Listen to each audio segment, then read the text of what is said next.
Joining us via satellite to talk about the event from his home base in Portland, Oregon, is comic writer extraordinaire Brian Michael Bendis. Brian, welcome to the show. Now, for those, thanks. Oh, cool. It's great to have you here. I'm nerding out a little, but for those who haven't picked up a Marvel comic in a while, explain the Secret Invasion that starts today. Oh, well, you know, back in the earliest days of the Marvel Universe, Stan Lee and Jack Kirby created the Skrulls, which is a shape-shifting alien race that was trying desperately to infiltrate the Earth.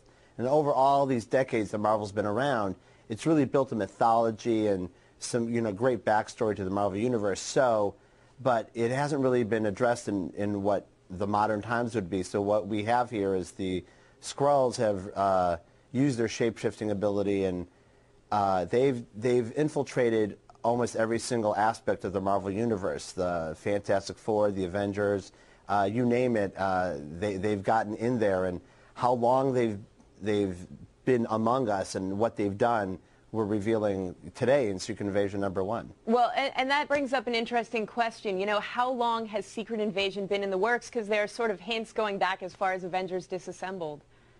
No, that's true. You know, I was lucky enough to get myself a long-term contract at Marvel. About the same time I was given the Avengers assignment, and I realized I was in this rare position to tell like a long-form story that would have this huge payoff at the end.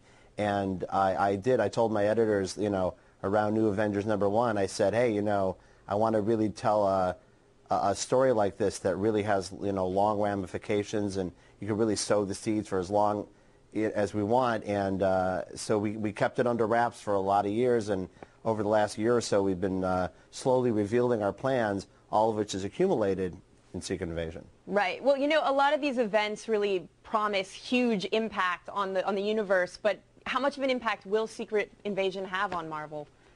Well, it does. That's why it was a story that was chosen for this kind of big summer eventness. You know, these things come story first and marketing second, I guess is the best way to say it. But, you know, I presented the story, and they said, well, that's huge. And I'm like, yeah, I mean, if we do it right, it's going to be massive, and it definitely shakes up the power balance of the Marvel Universe. It definitely leaves the Marvel Universe different than what it was before. And I know people have heard that before, but every time we've said it, we've done it. And, you know, Civil War and House of M absolutely left the Marvel Universe different than what it was. And all it is for us is, you know, it creates new stories to tell, and that's the best. When we come up with like new Wolverine stories or new X-Men stories or new Avenger stories that you haven't seen before, that's when you know you got gold, and that's what we have here. Cool. Well, now what do you say to the cynics who are sort of saying, well, you know, this is a way to retcon Marvel books, bring back Captain America. There's a dead character from 1993 who's back in the first issue, you know, fix Spider-Man's marriage. So what do you say to people who are talking about stuff like that? I don't retcon. I just don't do it. All right, cool. Yeah. For those who don't know, that means retroactive continuity, going back and sort of fixing things that maybe weren't that popular. And, you know, along with that, speaking of popularity, there's some debate that these company-wide crossover events like Secret Invasion and, of course, your distinguished competitions, Countdown to Final Crisis and Final Crisis, you know, obviously in the short term, these events are great for sales, they're great for retailers, but a lot of fans complain about event burnout. What do you say to those fans? You know, honestly, that's like saying, I don't like when things happen in comics. You know, all we're saying to you is we've got a really big story and we're dying to tell it to you, and a lot of stuff's going to happen. And it's weird. Like even when I was on Daredevil, people would say, "Boy, you really hate Daredevil. Look how mean you are to him.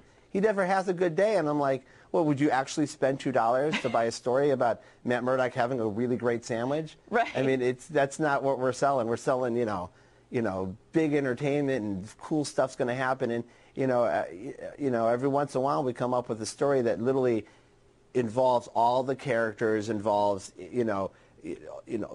fans have been with us for years, and people who would just want to come off the street and try something new they haven't seen in a while.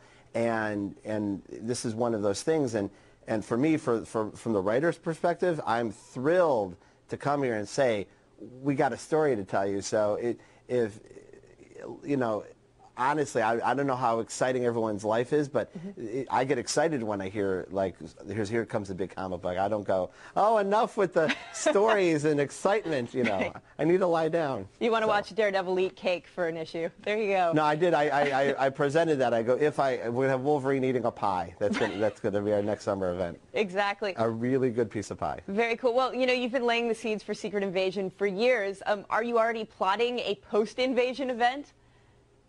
Not a post-invasion event, but we are definitely plotting what the Marvel Universe is like post-Secret Invasion.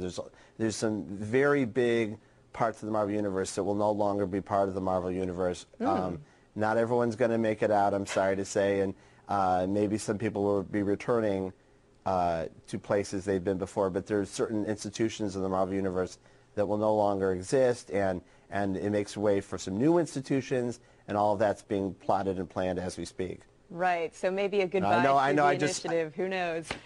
I just scared a lot of people when I said that, but that's what's happening, yeah. Awesome. Well, thank you so much to Brian Michael Bendis for joining us today and keeping us in the loop.